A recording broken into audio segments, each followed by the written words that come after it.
Hello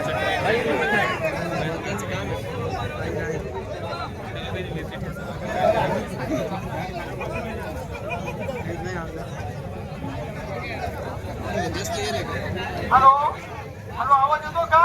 हो येतो ना.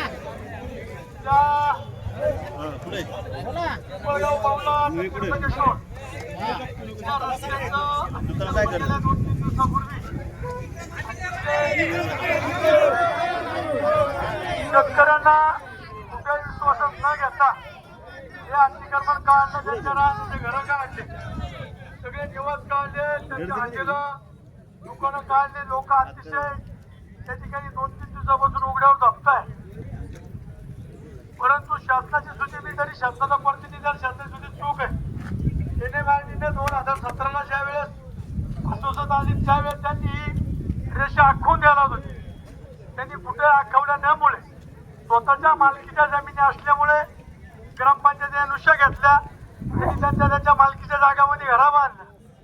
परंतु अचानक शासनाने या ठिकाणी शेअरचा कुंभमेळ्याच्या पार्श्वभूमीवर अचानक शेतकऱ्यांना कुठे विश्वासात न घेता हे घर काढायला, त्यांच्या हॉटेला काढायला सुरुवात केली. अतिशय वाईट वाटतं. सकाळपासून या महिलांनी आज मुख्यमंत्री फडणवीस साहेब असतील, शिंदे साहेब असतील, अजितदादा असतील, यांना कुठेतरी या महिलांचं काहीतरी न्याय देण्यासाठी त्यांनी माझी विनंती आहे.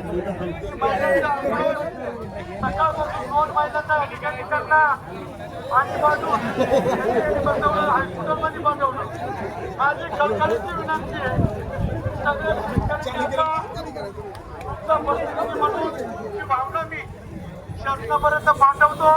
मुख्यमंत्री दोन्ही उपमुख्यमंत्र्यांना मंगळवारी गुरुवारी आपल्या परिसरातल्या प्रत्येक गावाच्या 2-2 प्रतिनिधी घेऊन आणि त्या ठिकाणी त्यांच्यापर्यंत हा प्रश्न 100% पोहोचव.